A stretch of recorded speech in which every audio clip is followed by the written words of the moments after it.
اقدام تحت عنوان آزادی و حجاب، آزادی و دین، آزادی و عبادت در تاجیکستان.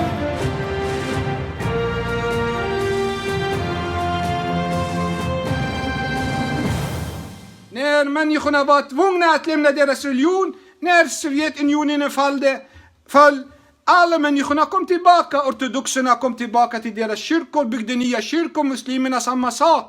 Det som händer nu i Tadzjikistan, där människorna nu tvingas att lämna deras tro. Ni får inte ha hijab. Vad har ni med hijab att göra? Vad har ni med hur människorna klär på sig att göra? Låt människorna klä på sig som de vill. Istället för att prata om ett litet plagg som har inte så mycket i sig, har inte så mycket betydelse. Prata om korruption.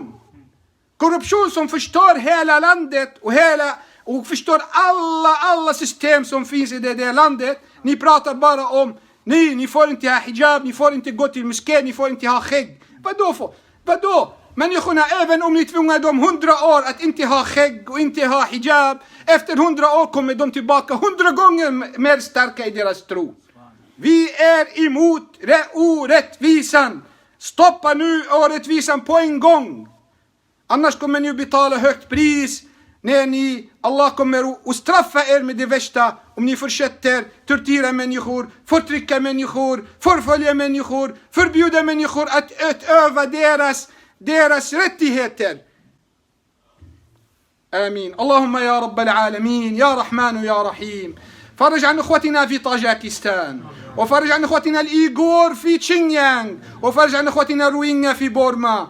اللهم يا رب العالمين فرج اخوتنا في اليمن. اللهم اطفئ نار الحرب في اليمن. اللهم اطفئ نار الحرب في اليمن وفي بلاد الشام وفي بلاد الرافدين وفي كل مكان يا رب العالمين. اللهم اصلح احوالنا، اللهم اصلح احوالنا، اللهم ردنا الى ديننا. اللهم بارك في السويد يا الله، وبارك في المسلمين في السويد يا الله، وبارك في الخير في هذه البلد يا الله، وبارك في حرية الناس في هذه البلاد يا الله يا رب العالمين. يا رحمن يا رحيم إنك عفو كريم تحب العفو فاعف عنا. عباد الله اتقوا الله إن الله يأمر بالعدل والإحسان وإيتاء ذي القربى وينهى عن الفحشاء والمنكر والبغي يعظكم لعلكم تذكرون. وأقم الصلاة.